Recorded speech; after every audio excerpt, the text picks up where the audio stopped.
Hello and welcome to a Talmud Israeli production. Today we'll review the highlights of this week's course of Daf Yomi study, Masechet Ketubot, pages 109 through 112, and Masechet Nedarim, pages 2 through 4. This week we finish Masechet Ketubot.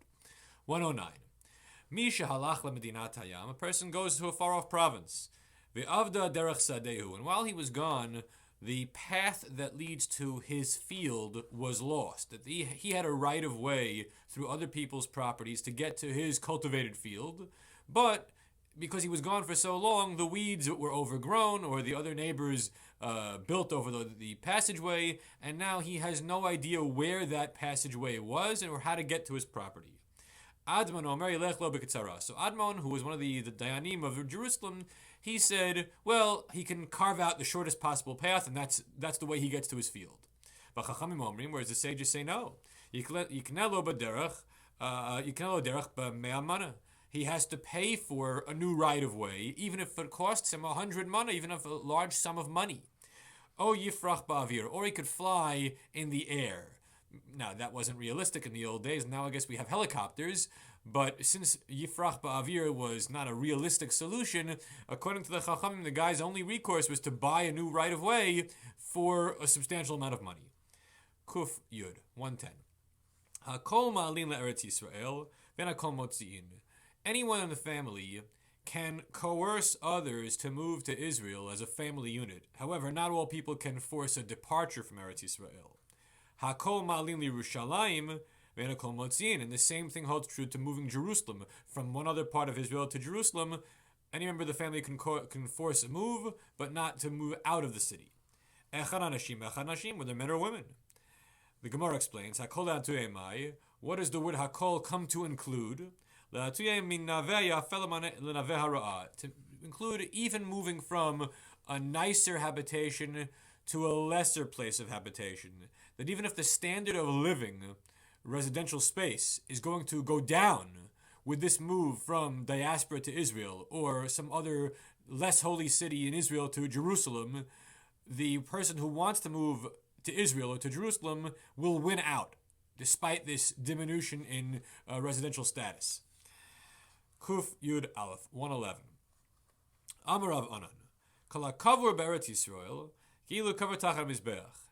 Anyone who's buried in the land of Israel, it's like they're buried beneath the altar in the Beit HaMikdash. Ketiv hacha mizbach adamata aseli. It says in one verse, you shall make for me an altar of earth. Uchtiv hatam v'chipred matamo, and the land will provide atonement for its people. So this cannot be taken literally, because after all, a dead body being buried under the altar would create a myriad of halachic problems. It would create tumat meit, ritual impurity, corpse impurity, in the area where we least want it. We want to preserve the tahara of the place of the mikdash. So this is not a literal sort of thing. It's very metaphorical, that just as the korbanot which are offered on the mizbeach supply the bringer of the korban with atonement, so does burial in Eretz Yisrael supply the deceased person who's being laid to rest there with atonement. And this explains why many diaspora Jews, upon their demise, will have their coffins taken on El Al to go to be buried in Eretz Yisrael. 112. Ein lecha ma'uleh shebaratzot yotem Eretz Mitzrayim. The greatest of all the lands was Egypt in terms of the fertility of its soil. That Egypt was the breadbasket of the world. It grew great crops. And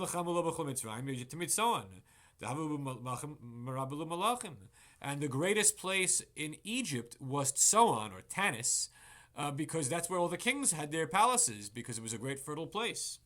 And the least productive place agriculturally in the land of Israel are the stony hills of Hebron. The covered by Shechivi, because after all, a lot of people are buried there. You have the Marat HaMachpelah for the ancestors. Still, Hebron is 7 times more fertile than is Tsoan. So here the Gemara, in something of an exaggerated fashion, borrowing from Psukim in the Torah, is extolling the greatness of Eretz Yisrael, in that even its worst places are still nonetheless very, very great and compare favorably to the best of Chutz La'aretz. Okay, we've concluded Ketubot. We now go on to Nedarim. Kol kinuyei Nedarim, Kenedarim. All alternative forms of Nedarim are considered halachically valid as Nedarim. And if you have a cherem vow, which you take in an alternative fashion, it still counts as a cherem vow. Shvuot and oaths, kishvuot, and nazirut kenazirut. So all of these things which have a certain formula, if you use a slightly alternative formula, but the intention was clear, then the vow of whatever variety of vow will stand.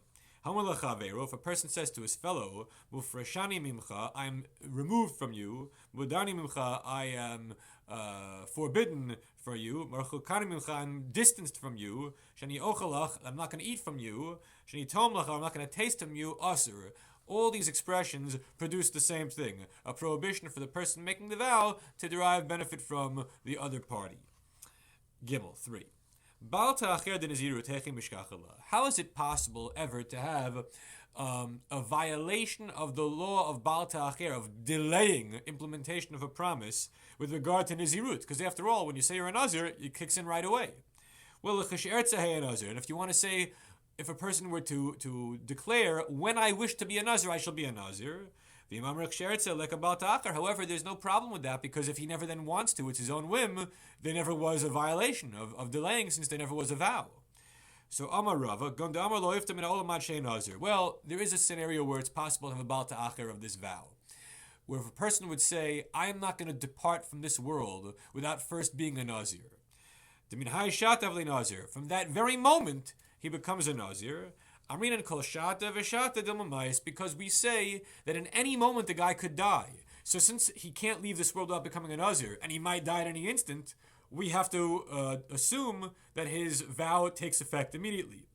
And if he were to delay the implementation of that vow, that could be Baal Ta'acher.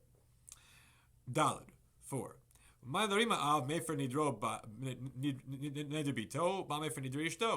Just as when it comes to Nedarim, a father can annul the neder of his daughter, and a husband can annul the neder of his wife, af Nazirut, so too when it comes to vows of asceticism of Nazirut, a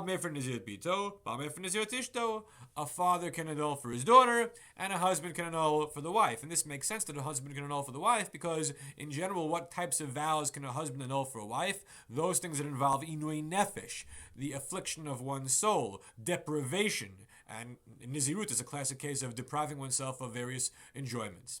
Everyone have a great week.